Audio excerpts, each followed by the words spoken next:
Hello and welcome back to our channel! From LeBron James trying to become an NBA player before graduating high school to him being ambidextrous, there are many facts about the king that'll leave you surprised.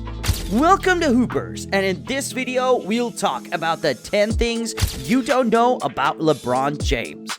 Of course, everyone knows of LeBron, because not only is he arguably the best player of all time, but he's even the face of modern basketball. So casual fans or people who don't watch basketball know who he is.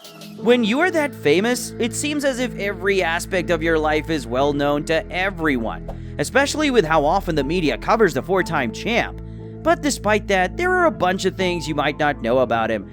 I know that seems hard to believe, but when it comes to someone like James, who's lived a life straight out of a movie, there's no shortage of surprising facts. Sorta like how he tried to get into the NBA at age 16.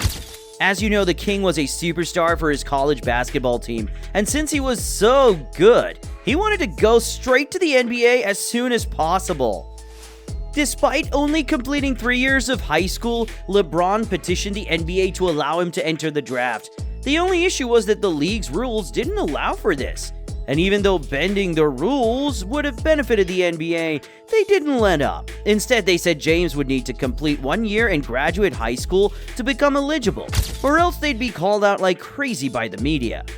So if you take that factor out, I'm positive James would have started his career a year earlier.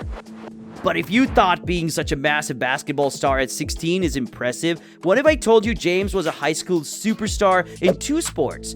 You'd be amazed, right? Well, prepare to be amazed, because this dude was an equally insane football player during high school. Even though James only played 2 seasons for St. Vincent's and the Grenadines football team, he made his mark in no time. Bron was pretty involved with them, as he helped design his school's football team uniforms. And when it came to his on-field involvement, he took care of things by going beast mode on everyone else in classic King James fashion. I mean, the dude was named an All-Ohio wide receiver in both seasons that he played for his school. And as a junior, he helped lead his squad to the state semis, while being named first-team All-State after his second year. Bron was so good that he even got recruited by D1 programs like Notre Dame.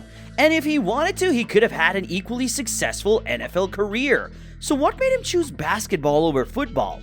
Well, believe it or not, it was a wrist injury that led to James making the tough decision. When you're playing 2 sports at such a high level, injuries are bound to happen. And back in June of 2002, LeBron suffered a broken wrist during an AAU game. The doctors told him he'd need to wait 2 months before even thinking about playing any sports. And it was at this point that James realized he needed to make a choice. He could either choose to be the star of his football team in the final year or be the star of his basketball team. He chose to let go of football so he could recover for his final basketball season at high school. And the rest is history. Honestly, this was the right choice, especially since basketball helped turn Bron's life around. Even though the king lives a life of luxury now, things weren't always so good for him. In fact, his entire childhood was the last thing anyone would want for their child. You see, LeBron grew up without his dad, so his mom had to take care of James all by herself for the most part. James and his mother moved around a lot and didn't have a place they could call home for years. But when Bron was 9, he met a coach named Bruce Keller who introduced LeBron to basketball and eventually took him under his wing. Then James met Frankie Walker, who provided more support in terms of basketball as well, allowing him to have a place to stay. Following that, Bron continued to become better and better at the sport, and eventually became the star of his high school team. With all the glitz and glamour surrounding him, you already know he bagged himself a baddie in high school. And he ended up marrying her too. You heard that right. Bron and Savannah are high school sweethearts.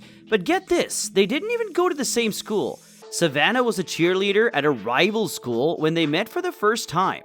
Soon after, they started growing close and developed feelings for each other. Talk about having the ultimate Romeo and Juliet story, except without the sad ending as they got married in 2013. By that point, James had solidified himself as a superstar. But guess what? He still wasn't the highest paid athlete on his roster. In fact, he had to wait till he was 31 before that could happen.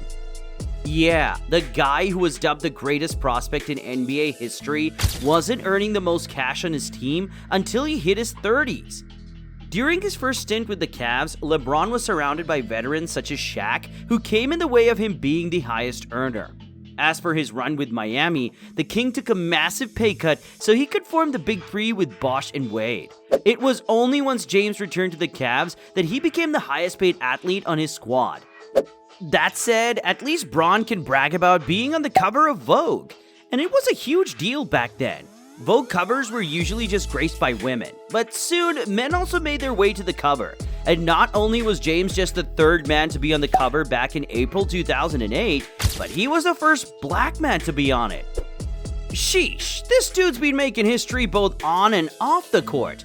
And speaking of making big moves off the court, James is a budding entrepreneur. Bron currently the co-founder of Spring Hill Entertainment, which produced Space Jam 2. On top of that, the King co-owns a sporting brand called Unknown, which has its own branded clothing, as well as clothes from popular sporting leisure wear brands. And of course, he even has a stake in Liverpool FC, which he bought back in 2011 for $6 million, and it's now worth around $44 million. Speaking of the number 6, why did LeBron switch his jersey number to that?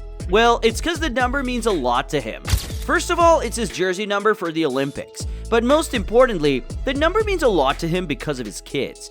His first son, Bronny, was born on the 6th of October, while his second son, Bryce, was born in the 6th month of the year.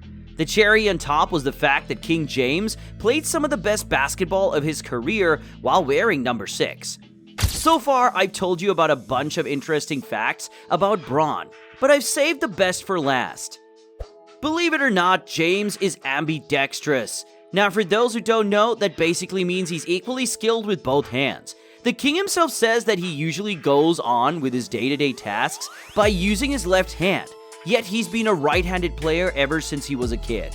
James didn't reveal this crazy fact until the end of the 2023 NBA season, but ever since people found out, it's been driving the NBA world nuts.